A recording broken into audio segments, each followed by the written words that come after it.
Well, good evening, Urbana.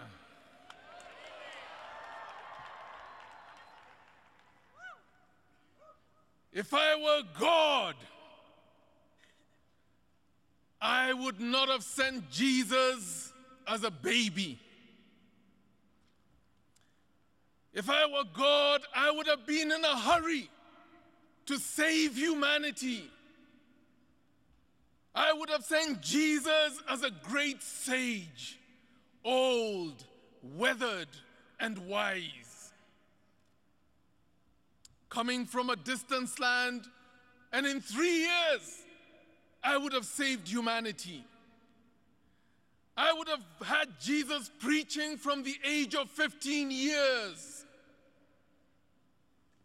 dazzling his elders, drawing large crowds in their thousands, and I would have saved humanity in 15 years, half the time that it took God. The way God did it was too slow, too low-tech, and too wasteful of time. Having Jesus born as an infant, 3 years as a baby, 10 years as a child, 7 years as a teenager, while the world waited to be saved, is a sign of lack of visional clarity.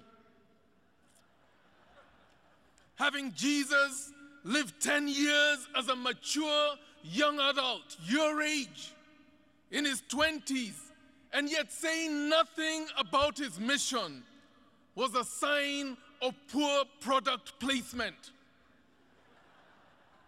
And sending him to earth penniless, born in some poor peasant family, born into obscurity, when God owns the cattle on 1,000 hills, when we know that the answer to reaching the world is more money and more power, is a sign that God doesn't understand marketing and branding.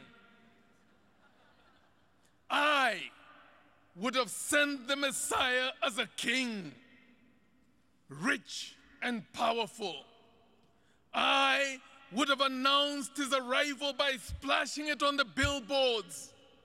At his entry, CNN would have recorded it live. It would have been digitally synchronized by satellite around the whole world. I would have reached the world at once. And if CNN were not available, then I would have played some fantastical kaleidoscope of colors in the clouds, something that would have made the whole world stop and look up into the sky. You remember how in the film Independence Day by Will Smith, when the alien ships are coming into the Earth's atmosphere over Washington and New York and Los Angeles and Tokyo and Russia, the clouds display these magnificent colors that make the whole world look up in awe. That would have been my entry.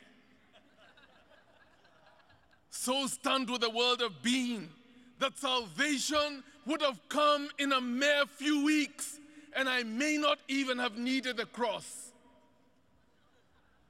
But I am not God. You see, God's way was quiet and subtle and subversive. And therefore God's way won and changed humanity.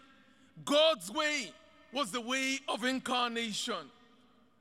We need to examine and question the way we are doing missions today and the way we've done it over the last 100 years. Our desire for instant results, our belief that we would never admit that more money and power are the real answer to today's need. If only we had more money and more technology and more power, we will get the job done.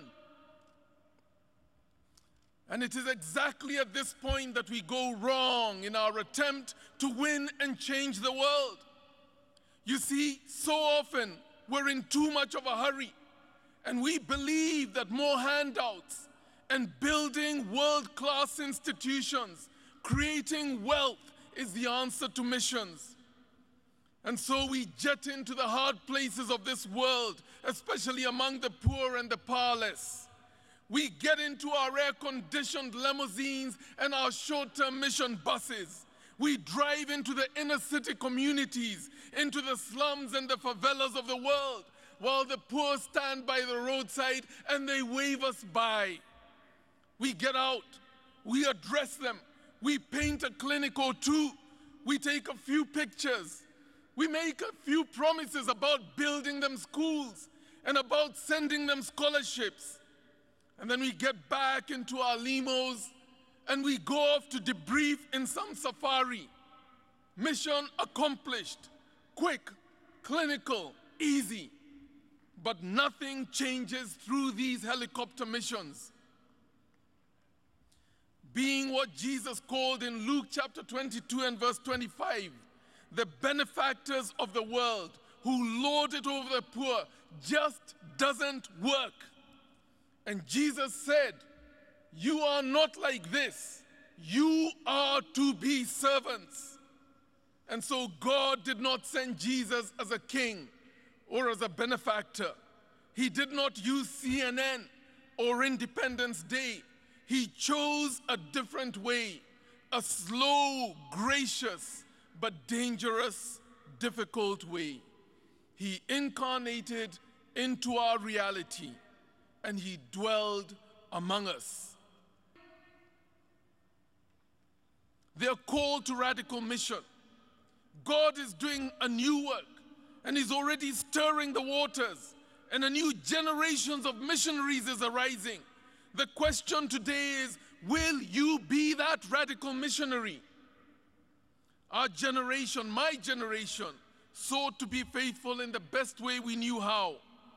There was much that we did that was wrong, but God saw it fit to use us anyway. You could spend your time critiquing my generation that has gone before you, but God calls you to extend grace to us and be courageous in your own generation. Lead us and show us how it should be done. And so my call and my challenge to you today is, take the beloved church of Christ. We cannot abandon the church, for he said, even the gates of hell will not prevail against it. God has not given up on the church. Take the beloved church of Christ to the next level. The baton is being passed into your hands. Within 10 and 15 years, you will be the leaders of the Christian movement.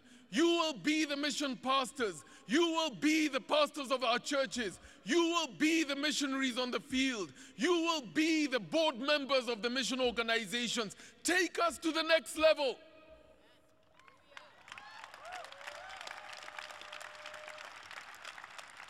We need a new movement, a movement of young men and women who will choose voluntary poverty to serve the destitute poor.